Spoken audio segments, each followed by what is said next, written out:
向かって浅草キングスわずかに先頭ですが、さあ早くもサンゼッペリンがかわしに出る。残り400切りました。あとは3馬身後方追い込んでくるビクトリーあるいはウォッカが中から追い込んで、ウォッカ今3番手から前の2頭に迫ってくる。ようやく外から追い込んでくる不採地方を、そしてアドマイヤオラ一気に突っ込むがウォッカが先頭だ。ウォッカ先頭、2番手ドリームジャーニーも外からそう詰めるが、浅草キングス2番手で粘りそうだ。なんとインバロYou will not believe how long it took me to make that intro come together just right. Hey there, the name's Tetravolt, and welcome to the first episode of my Uma Musume character side series that I'm currently dubbing the Paddocks. Originally, this video was slated to release after the Indianapolis dossier. However, as I was putting together that video, something felt like I was just forcing myself to make it. I wasn't happy with how the recording was going, the script felt bog standard, and quite frankly, I'm kind of bored with Azure Lane. I hit most of the well-known ships that had plenty to offer for historical connections back in Season 1. Then I looked at the rest of the character roster for the game, and it felt like I had already picked the best offerings out of the bunch. Hell, most of the characters that released after Year 2 barely have any references to their real-world histories. This doesn't mean I'm gonna stop playing Azure Lane, not by a long shot. I've stuck with it this long after all. I even attended the major anniversary event that was held on USS New Jersey at the end of August last year. I even got to meet Intern Kun. That man is a hugger. But at the end of the day, I just wasn't connecting with the content. And part of that is because of what happened in June.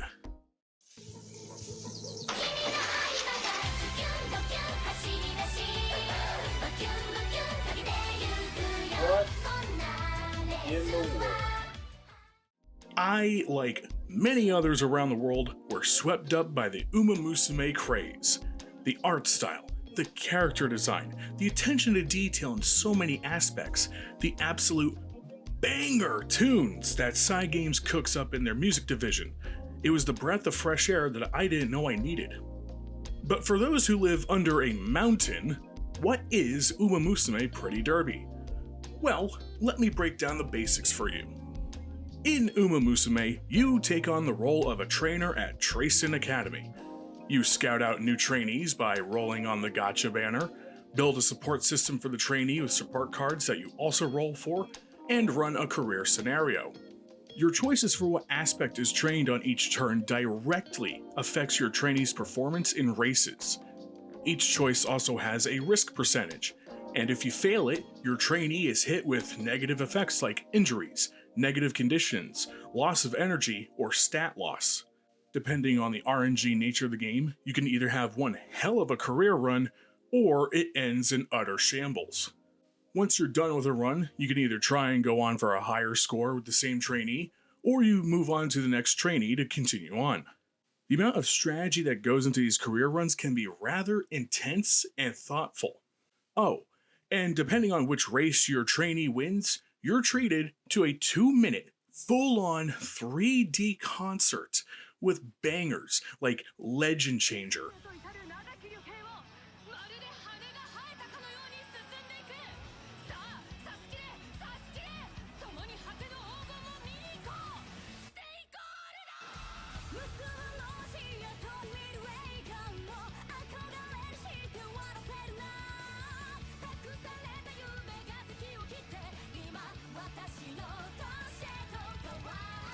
winning the soul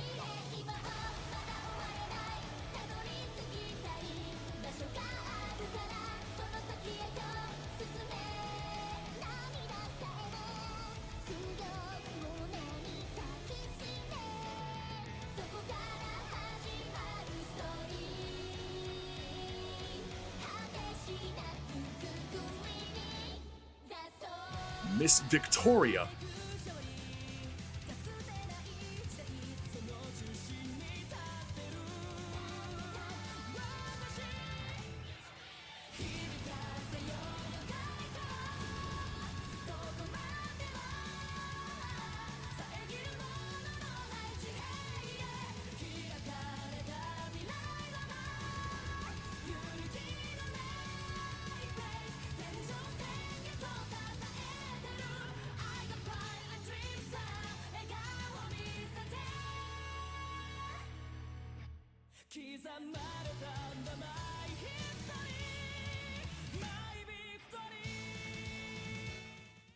and many more. All the trainees are known as Uma Musume, or Umas for short. They are now bear with me here, the reincarnation of real-world racehorses from Japan, and maybe one day, the world. Why make them into anime girls? Because in this day and age, it is stupidly easy to market a game like this when you have appealing character designs and straightforward but rewarding gameplay. Everything from their base stats to their race attire is inspired by so many aspects of a particular horse's life and performance. Take Haru Urara, for example, the community's collective daughter. She is a bright, energetic pink ball of can-do attitude and sheer determination. Her color palette alone comes from the fact that the horse wore pinks, reds, and whites, including a Hello Kitty themed mask to complete the cute ensemble. But Tetra, horses in real life are stallions and mares. How does this translate to a game about anime horse girls? That's really easy. They're ear decorations. If an Uma has a decoration on the right ear, the horse was a stallion. If it's on the left, they were a mare. There's only one character with decorators on both ears, and that is Fine Motion, who was recently introduced into the global version of the game. This detail is due to the fact that the horse has a chromosomal intersex condition. When I mentioned that the amount of detail that is put into these characters is insane, I was not kidding. The color palette of their racing attire is inspired by the colors of the jockey silks. Take Oguri Cap, for example. That distinct diamond pattern headband is clear as day on the silks. Hell, even her hair connects back to the horse's gray coat. Grays, chestnuts, black horses, brown horses, even their blazes are incorporated into the character design. A perfect example being Vodka's distinct blaze. Did a horse have different colored fetlocks? Their footwear reflects that, like on Silent Suzuka. And can I just point out that these characters are running these races in heels? That is a skill in of itself. I could go on and on about just the character design philosophies alone, but I need to answer a simple question. Why split off into this side series? To be quite frank, horse lore goes fucking nuts, man. When you look at a character from Azure Lane, a good majority of the stories go along the same route. Be commissioned, do some fighting, sink or be retired, and in some cases, not even exist. Some appeared at notable battles, others not so much. Some names are more infamous than others. With Uma Musume characters, each has their own stories of triumphs and shattered dreams. The supreme ruler of the century's end, TM Opera O, the only Japanese horse to accomplish the theoretically possible Grand Slam with an undefeated career. The Emperor, Symboli Rudolph, Japan's first undefeated Triple Crown winner. The shining star for losers everywhere, Haru Urara, the horse that gave hope to a nation in dire straits. The Japanese superstar, Cesario, the first Japanese horse to win the American Oaks in 2005, the last Japanese win being in 1959. These are stories of inspiration, of hardships and setbacks, of triumphs and successes, legacies to be remembered. These are the tales of Japan's greatest racers. And I can't think of a better Uma to hold the honor of the first episode of the Paddocks than the one that became my first champion, Vodka. Unlike the dossiers where I interweave the character story with the real history, I'm going to give the real horse's history first, then show how it is reflected in-game with their Uma version. Hey there, Editing Tetravault here. Just wanted to quickly say that there might be some details I miss in the course of telling Vodka's story, so if I left anything out, let me know in the comments. So with all of that said, saddle up and get into the starting gates. We're off to the races.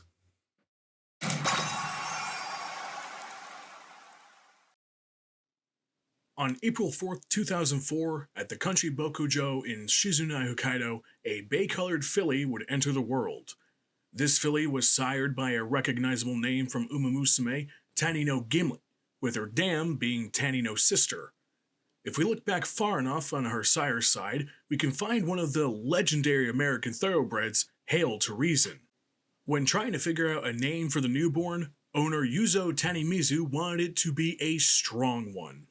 Rather than continue on the Tanino crown to the new filly, Tanimizu simply named her Vodka, because he wanted her and her name to be stronger than that of her father, Tanino Gimlet, whose name refers to a classic cocktail. From 2004 to 2005, Vodka would undergo training and conditioning under Katsuhiko Sumi, who had also trained the 2005 American Oaks winner, the Japanese superstar Cesario. Entering her second year in 2006, Vodka would be ready to take to the track. October 29, 2006 would see Vodka stepping onto the track at Kyoto Racecourse for her debut race. Entering to the fourth gate with jockey Katsuma Samashima, Vodka would clear the 1600-meter race in first place, with the second-place runner being Lace Doll. Vodka would have little time to recover from winning her debut, as on November 11th, jockey Hirofumi Shi would take the reins for the Kikiku Show at the Kyoto Racecourse, her first allowance race. After clearing 1800 meters in 1 minute and 49.5 seconds, Vodka would come in second to Maynard Solisti. Taking what they learned from these two races, Vodka's team would make Hirofumi Vodka's jockey and spend the rest of November to continue training, readying Vodka for her first G1 race, the Hanshin Juvenile Fillies held at Hanshin Racecourse. December 3rd, 2006. Entering gate 18 with Hirofumi at the controls, 1600 meters sat before Vodka. She would gain her second first-place victory, with Aston Machan in second, and setting a new track record of 1 minute and 33 seconds. Vodka finished out her debut season with a record of 2 wins and 1 loss, and was given the JRA's award for Best 2-year-old filly. It was clear that Vodka was beginning to live up to the strength of her name, managing to clear 16 to 1800 meter races well within 2 minutes. If Vodka and Hirofumi continued to exhibit this strength, then 2007 was going to be a very rewarding year for Team Vodka. 2007 would start with a bang for Team Vodka as she entered her first open grade race at the Elephant Stakes at the Kyoto Racecourse. Rocketing out of gate 9, she would clinch another first-place victory after clearing the 1600-meter race in 1 minute and 33 seconds, with Nishino Manamusume in second. This performance was showing promise, and 1 month later on March 3rd, she would once again take first in the Tulip Show at Hanshin Racecourse, with her soon-to-be rival, Daiwa Scarlet, in second. Things were looking good so far for Team Vodka. With a 4-1 record so far, Vodka was in good position to take on the Triple Tiara. The first race on this journey is the 1600-meter Oka Show at Hanshin Racecourse. Entering the 18th gate on April 8th, Vodka would repeat her time of 1:33, but come in second to Daiwa Scarlet. The rivalry had begun. The run for the Triple Tiara was derailed before it even had a chance to gain traction. But owner Tanimizu had a greater idea in mind for Vodka. Going into May of 2007, Tanimizu would make a choice that would shock the Japanese racing world. Vodka was going to race in the G1 Japan Derby, just like her father, Tanino Gimlet. Why make a run at the Yushun Himba, the second jewel of the tiara, when the Triple Tiara was snatched away by Daiwa Scarlet? No. Tanimizu knew Vodka could take on the challenge.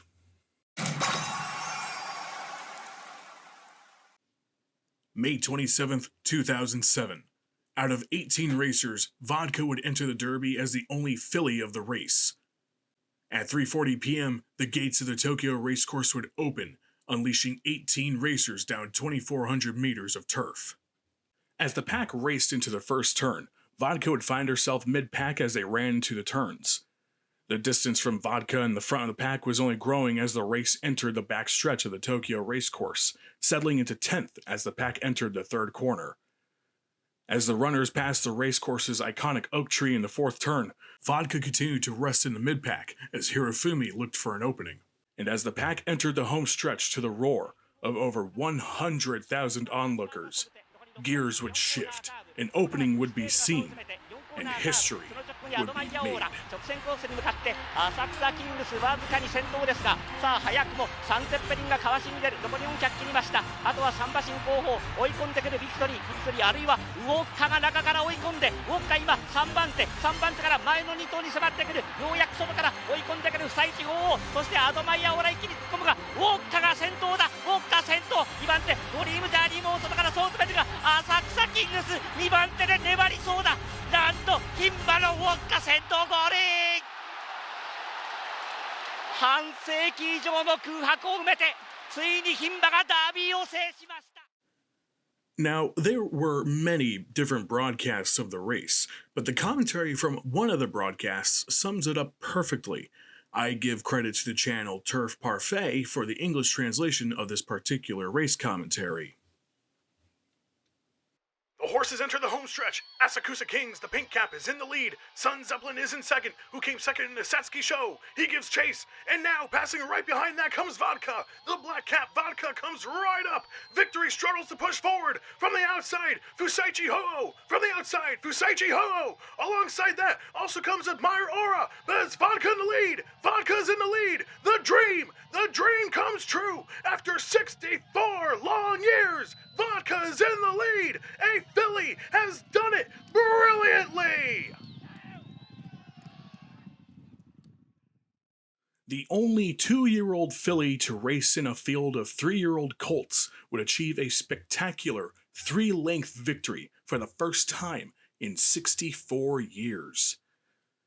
The last filly to win the Japan Derby was Kurifuji in 1943, with the last filly to enter the race being only 11 years prior to Vodka, that being B.Y. Heidi in 1996.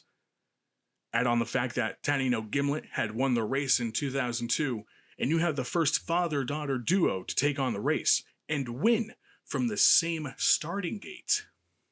I can only imagine that a win like this had brought such exhilarating energy to Team Vodka. What a fantastic accomplishment. It was time to capitalize on Vodka's strength and take on the G1 Takarazuka Keenan. However, Vodka would rapidly lose steam after her massive win at the Japan Derby. June 24th, the Henshin Racecourse, the G1 Takarazuka Keenan. After thundering down 2,200 meters, Vodka would place 8th, with Admire Moon taking the podium.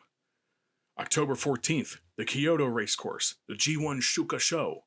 After fighting for 2,000 meters, she would place 3rd to Daiwa Scarlet. November 11th, Kyoto again, the G1 Queen Elizabeth II Cup. Vodka wouldn't even participate, having been scratched from the starting lineup due to problems with her hip mere hours before the start of the race. Daiwa Scarlet would take the win here. November 25th, Kyoto once again, this time the G1 Japan Cup, an international race. 2,400 meters later, and she would be 4th to Admire Moon.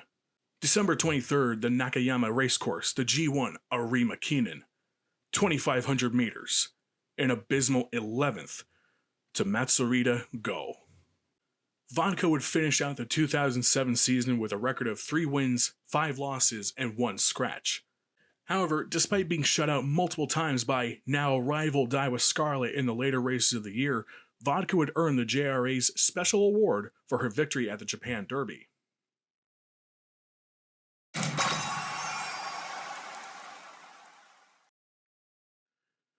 Going into 2008, Vodka was entering her 4th year of life.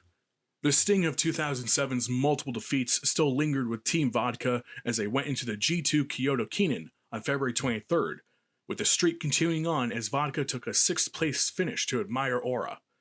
The Kyoto Keenan would be the last time Hirofumi Shi would jockey Vodka. But not all hope was lost. Between February and March of 2008, Vodka would travel internationally for the first time. She would make her first multinational appearance at the Nad Al Sheba Racecourse in Dubai as the 16th entry for the Dubai Free Duty, a G1 1,777 meter race. Jockeying her for this race was none other than the legendary jockey Yutaka Take. However, the change in scenery seemed to not have worked for Vodka. as she would place 4th to J. Peg. Traveling back to Japan, training would continue until May 18th, when she would be entered into the G1 Victoria Mile at the Tokyo Racecourse. 1,600 meters later, Vodka would place 2nd to Asian Wins, but this was a promising result. Perhaps the 2007 slump was off the team's back? Was having Yutaka Take, Japan's most famous jockey, taking her reins perhaps the special ingredient needed to return to the podium? It would certainly not be the case for the G1 Yasuda Kinen held on June 8th. Take would be replaced by Yusunari Iwata for the race, taking 1st for the first time in a little over a year, with Armada taking 2nd. The slump was broken. Vodka was back in top form. For now. At the G2 Mainichi Okan held on October 12th, Yutaka Take would return as Vodka's jockey for the race, but came in 2nd to Super Hornet. A minor setback, nothing dire. Not every race can be a win after all. But it would be the G1 Autumn Tenno Show at the Tokyo Racecourse, held on November 2nd, where Vodka would once again come up against Daiwa Scarlet for the 5th time. Oh, and Dream Journey was there too.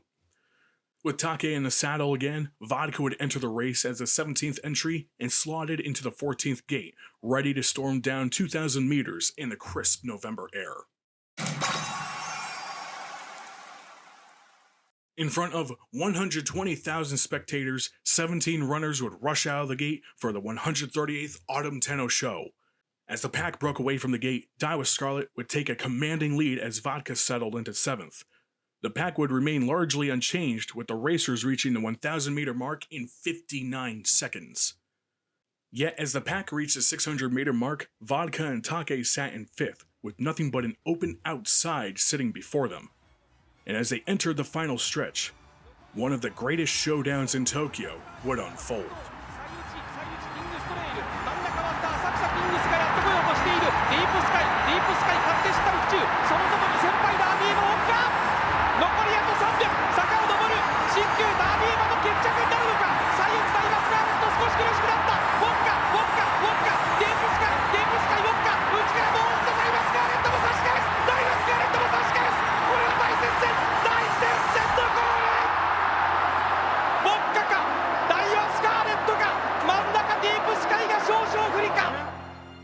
Two centimeters.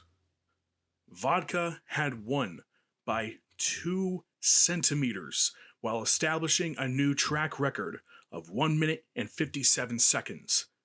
This race is often regarded as one of the most intense and closest races in Japanese racing history, having taken 20 minutes to decide the winner. By the time November 30th rolled around for the Japan Cup at Tokyo Racecourse, Yasunori Iwata would take control of Vodka, but bring her to a 3rd place finish to screen hero. Vodka would finish her 2008 season with 2 wins and 5 losses. She would also be awarded with the 2008 JRA Horse of the Year award, making her the 2nd filly to ever earn the award, with Air Groove earning it in 1997. On top of the Horse of the Year award, she would also be awarded the Best Female Horse 4 years and older.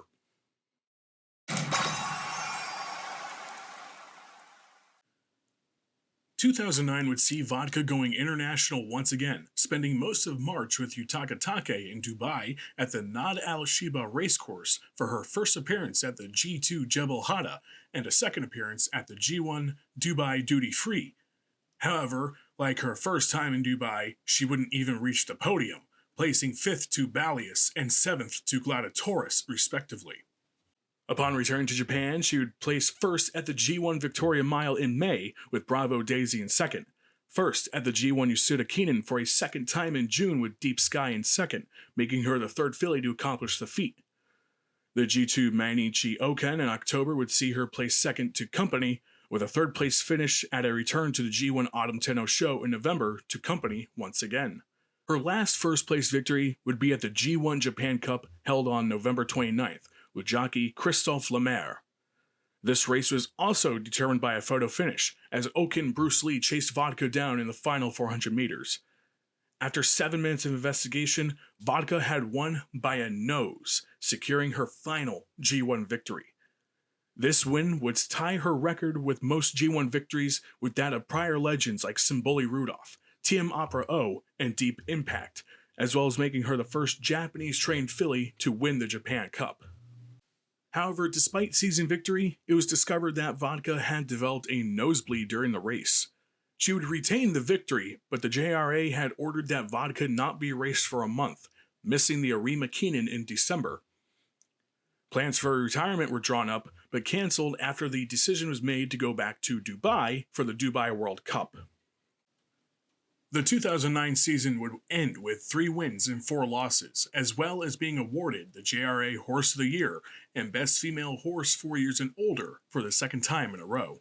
With Christophe Lemaire as jockey, Vodka would enter the G2 Al Maktoum Challenge at the Maiden Racecourse in 2010, prepping for the Dubai World Cup. However, she would finish 8th, and a second nosebleed would be discovered. The choice was made soon after. Vodka would retire from racing. Upon her retirement, Vodka would be inducted into the JRA Hall of Fame in 2011 with an 84.4% majority vote. She would join legends like Kurifuji, Toketsukaze, and Meijiro Ramonu, becoming the 4th filly to be inducted into the Hall of Fame. In 2014, owner Yasu Tanemizu donated a bronze statue to the Tokyo Racecourse, which was unveiled in April of 2014 and resides in a rose garden near the track. The statue stands as a commemoration of Vodka's impressive race record. Her retirement life would also take her international one final time, as she would travel to Ireland to begin her breeding career at the Aga Khan stud Giltown in County Kildare. In Ireland, she would be mated to the Irish Prix de l'Arc de Triomphe winner See the Stars, Freckle, and Invincible Spirit, producing 4 children, 3 of which who went on to race in Japan. They are Volaire, Case by Case, and Tanino Urban Sea. Life would go well for Vodka until 2019, where on February 23rd, after being moved to a farm near Newmarket, England, it was discovered that a fracture had developed in her right hind leg. She'd be transported to a hospital for surgery, where it was discovered that laminitis had developed in both of her hind legs. On April 1st, 2019, Vodka would be euthanized to be spared the pain of her injuries at the age of 14. She would be cremated soon after, the ashes being given to her owner Yuzo Tamenizu. He would divide the ashes, with some being buried under a cherry blossom tree on a private farm in Newmarket. In the wake of her death 5 days later, the major races of the weekend, the New Zealand Trophy, the Hanshin Himba Stakes, and the Azuma Kofuji Show, all bore the subtitle of being a Vodka memorial race, with flower offering stands being set up at the Fukushima, Kyoto, Tokyo, Nakayama, and Hanshin racecourses, with an outstanding 218 flowers being offered. Vodka's final career record stands as follows: 10 wins, 7 of them being G1 races, 16 losses, and 1 scratch. Her awards were the JRA Special Award for her impressive win at the 2007 Japan Derby, the JRA Best 2-Year-Old Filly, the JRA Horse of the Year Award twice, the JRA Best Female Horse 4 years and older twice, and is also a member of the JRA Hall of Fame.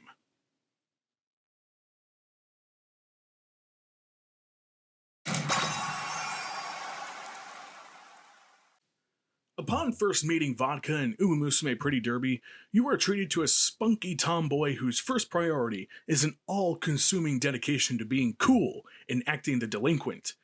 She shares a close relationship with her father, a man who loves motorcycles, while emulating his hobbies and attitudes. She even saves her New Year's money to buy her own motorcycle one day. She is very much the grandstander, and it gives her the confidence to charge into whatever challenge she is presented with, without fear of what obstacles come her way. And, just like the rivalry they held in real life, she has a cat-dog relationship with her school roommate, Daiwa Scarlet. However, it's a situation where they both push each other to become better, despite their clashing personalities on and off the track. Her appearance reflects the appearance of her namesake, a head and tail full of bay and cream-colored hair, in addition to that distinct blaze on her front bangs. Her pose alone clearly displays her confident nature, and her outfit reflects her desire to look and be cool. In the first volume of the artwork for the game, It is explained that due to the impressive accomplishment that was the 2007 Japan Derby, her outfit reflects what a cool accomplishment this was, while looking like she stepped right out of a biker gang. Two more factors reflect her 2007 accomplishment. The clock on her necklace reads 3:40, the time of which the race started. Her height reads as 165 centimeters, while Daiwa Scarlet is only 163 centimeters, reflecting that 2 centimeter win over Daiwa. As for the rest of her appearance, the color palette of yellow and cyan reflect the colors worn by her jockeys. If there's one thing I appreciate about the character design philosophy for Uma Musume is that the racing outfits are classy and respectful. This is because, if I remember correctly, the owners of these horses have to give the final approval for how the characters are designed before an Uma can be fully introduced into the game. That is, if the game devs can even secure the rights to use a horse's name for the game in the first place. There are quite a few Umas that Vodka looks up to. TM Opera O, Narita Bryan, and Dream Journey make her list of being really cool, as these Umas have their own interesting stories that are worthy of being featured videos on this channel. Tanino Gimlet, her real-life father, also shows up in the game and makes Vodka's list of Umas that she looks up to. And let's be honest, Tanino Gimlet has one hell of a cool design. She is also friends with Aston Machan and an underclassman to Kawakami Princess. Cygames has even gone as far as making a connection to the nosebleeds that ended Vodka's career. Given that she's such a cool person and focused on being as cool as possible, she doesn't quite know how to handle any romantic topics. She gets easily flustered when it comes to talking about all that gushy stuff, often walking away with a hefty nosebleed. At the same time, these nosebleeds can happen when she gets overly excited before a race. Hell, one of her winning animations shows her drinking from a flask like you would if you carried some vodka on you. Don't worry, apparently it's barley tea and not her namesake. When it comes to her in-game career, if you have her at a 2-star rank, her unique skill is called Acceleration, which gives her a better chance at challenging rivals and gaining velocity when there's 200 meters or less remaining. When you get her to 3 stars and beyond, Acceleration becomes Cut and Drive, which reflects her absolutely monstrous charges to some of her victories. The races you have to run reflect the overall career Vodka ran and would have run. You start with her debut race, then go into the Hanshin Juvenile Fillies, and so on and so forth. In the case of the Arima Keenan, you merely have to run in the race. It won't matter if you win or lose the race. As I mentioned earlier, due to her nosebleed at the 2008 Japan Cup, Vodka missed the Arima Keenan for that year. However, the moment that planted Vodka firmly at my #1 slot of favorite Umas comes in the career cutscene Can't All Be Sunshine. In a prior cutscene, you and Vodka make the choice that she is going to go international and take on a G1 race in Europe. When you get to the airport and are about to get on the flight, you hear a sickening pop as Vodka walks off the screen. She comes back to you, embarrassed, and explains that as she was making a cool turn around a nearby corner, she twisted her ankle. After being taken to the hospital, she is immediately berated by Daiwa Scarlet about all the pomp and circumstance Vodka was making about going international, only to end up injured before she can even leave the country. But as Vodka wallows in her self-pity, Daiwa Scarlet reveals that she wanted to properly close the book on their rivalry, as she was worried if Vodka went international that they'd never get a chance to finish what was started. The two of them would make an agreement that they would see each other on the track again, and to see which of them was the best. I had to stop and sit there a moment after that cutscene, flabbergasted that this absolute goof was trying to be so cool that she twisted her ankle at the airport before we could even leave for an international race. And all I could do was laugh. The ridiculousness of Uma Musume Pretty Derby had come full circle for me at that point. On the outside looking in, it just looks like a strange track and field game with horse-themed anime girls. But once you start digging into things and reading where the lore matches up to the characters and who they are, and just how well written they are, and the rivalries they share, the character development, Uma Musume Pretty Derby is the complete package. Engaging and satisfying gameplay, thoughtful decision making both before and during career runs, engaging characters, a pleasing art style, music that will live rent free in your head for months. It's all there.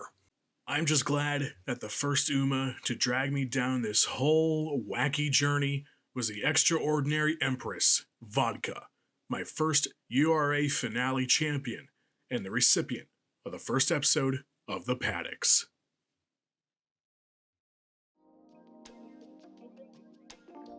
The name's Tetravolt.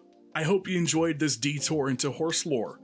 I was originally going to cover the Golden Tyrant, or Fever, but we don't have her on the global client yet. Instead, I made the choice early on to this script to pivot to cover my first champion. It was easier to cover a character I'm more familiar with rather than tackle one that is as grandiose as Orfever that I haven't even personally played yet.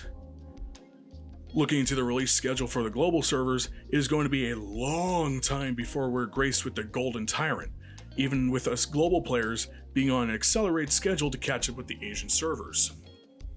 Overall, I love this game. Whenever I have a free chance or have some free time, I'm playing this game. It's just, like I said earlier, it's the complete package. And when you start reading up on things and get as engrossed into the lore as I have, let me just tell you, I tried not to get emotional when covering her 2007 win and whatnot. Like, seeing the race footage and knowing how everything connects, I had to stop a moment and I was like, don't cry, don't. Anyway, I'm not gonna yap your ear off anymore. I'm off script now, and I'll see you in the next one.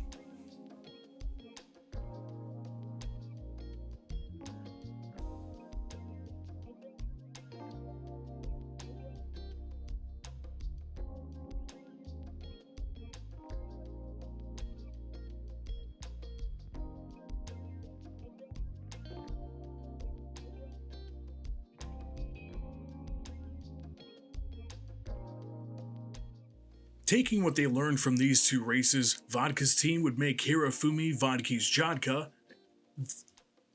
I'm sorry, what? Taking what they learned from these two races, Vodka's team would make Hirofumi Vodka. I almost did it again.